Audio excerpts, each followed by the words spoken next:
Hey folks, Matt from Weight Health Synergy.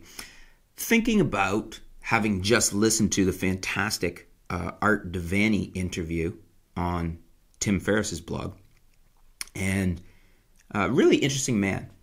Certainly a prime example with if you take an N=1 approach and look at, there's somebody that is right around 80 and in fantastic health. I would say better health than I am. I'm striving to get that regain my health to that level. Better health than a lot of us at 80. And he's following basically a paleo diet. I've been using a keto diet because I do have more insulin sensitivity than probably he does. And I think the keto's been better for me. One of the questions that comes to mind, knowing what I know about keto and having listened to Dom D'Agostino, Dr. Peter Attia, and a host of other authorities on keto and low-carb eating, and I should say authorities that are at the forefront of modern research, that if you're not listening to these type of people, the feedback or opinions you might be getting from other doctors who are relying on information that's old and perhaps even archaic is really not pertinent at all, because these guys, specifically Dom and Dr. Peter Attia, are, they are cutting edge, and the information is incredible, and you owe it to yourself, if you're not familiar with them, to check them out online and to see what they're doing and what the research has been showing. There's been a lot of evidence to suggest that keto is the best way. It's really, I think, the only effective treatment for Alzheimer's. It's the best way to handle diabetes. It's the best way for heart disease, for cancer. Keto effectively starves cancer. Keto can right diabetes, even with insulin dependent. It can, if not totally eliminate the need for injections, really reduce them. It's an amazing thing. So it's been working well for me. Listening to Art's interview got me thinking more about paleo. I read his book. It's a fantastic book. I suggest you have a look at it. There's a new one coming out. He mentioned it. I'm really looking forward to that. One of the things that got me thinking, though, was, paleo is a higher protein consumption than keto is.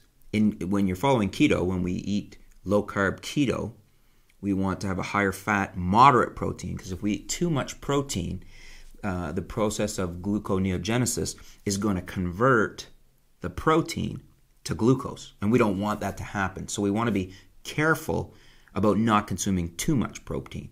Now, typically, depending on how active you are, that still allows you to take in, for a man, for example, a gram to half a gram per pound of body weight, which is still, you can eat a fair bit of meat and whatnot. It's just you don't want to be excessive. If you're following, for instance, a paleo diet, that would not be excessive because you're not worried about gluconeogenesis. On the keto diet, you are, because you're trying to stay in ketosis and you don't want that glucose in your system. Now, the thing that got me thinking here was, in interviews with, I believe Dom has talked about that with Tim. There's been several people that Tim Ferriss has had on, and I've just seen it mentioned elsewhere. I mean, if you do a Google search for the risks of high protein, you'll come up with a whole host of results, and a lot of them are indicative of cancer risks. And that's been on my mind lately, and the one reason that I think keto is perhaps healthier. Now, Art was of the opinion that if you eat a lot of fat, you end up with a fatty liver and a fatty body. It's not good for you. I'd love to hear him debate Dom or Dr. Peter Attia, because those two, I think, are shining examples of that not being the case, especially Dr. Peter Attia. Dr. Attia attained the peak of his physical shape from switching to a keto diet. And I think he would, be the first one to say he's been in the best shape of his life eating keto. Dom's very similar. I mean, one of Dom's researchers is diabetic and feels the best and functions the best when he's eating keto. But the concern I have is this question of high protein. And will high protein bring on increased cancer risk?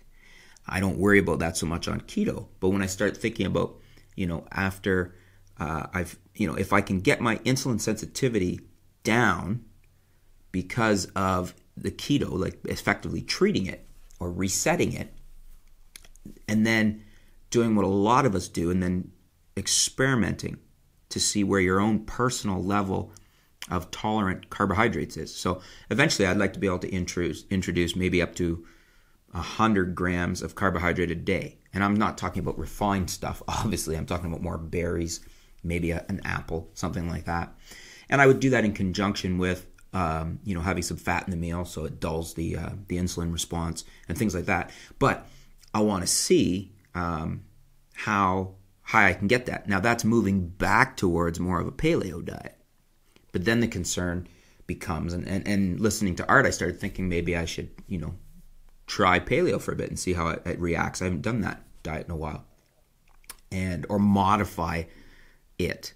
Get away from the labels and just modify my diet, like Rob Wolf is saying in his new book, Wired to Eat. He's talking about personalized nutrition. And the only thing that really matters is what works for you, and N equals 1.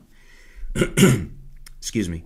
And so the concern, as I said, is if I go that route, is the higher level of protein put you at a higher cancer risk? And there seems to be a lot of people that would say yes.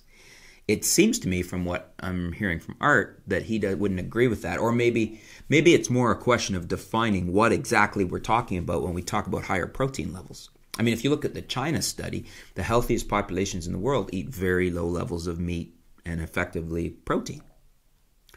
Now, Art seems to be a counterindication of this. He seems to be the opposite. He's eating a fair bit of protein and is very healthy. What do you guys think? Does this concern you? If you're paleo, does it concern you that perhaps the higher protein levels might put you at an increased cancer risk? Do you think that the high vegetable and fruit you're eating on the paleo is counteracting that, and that's what's going to be the buffer or the protection for you, that it won't be an issue? Are you like me? Have you been eating more keto and we're considering a bit more of a shift towards paleo, but the protein and the cancer risk link is a concern? Let me know in the comments below what you think about this, what your experience has been, what your thoughts are on it based upon what you've read or whatnot. Let's discuss it and see what the consensus here is. Looking forward to hearing what you guys have to say. Thanks for tuning in, folks. Stay tuned. We'll be back soon here at Weight Health Synergy.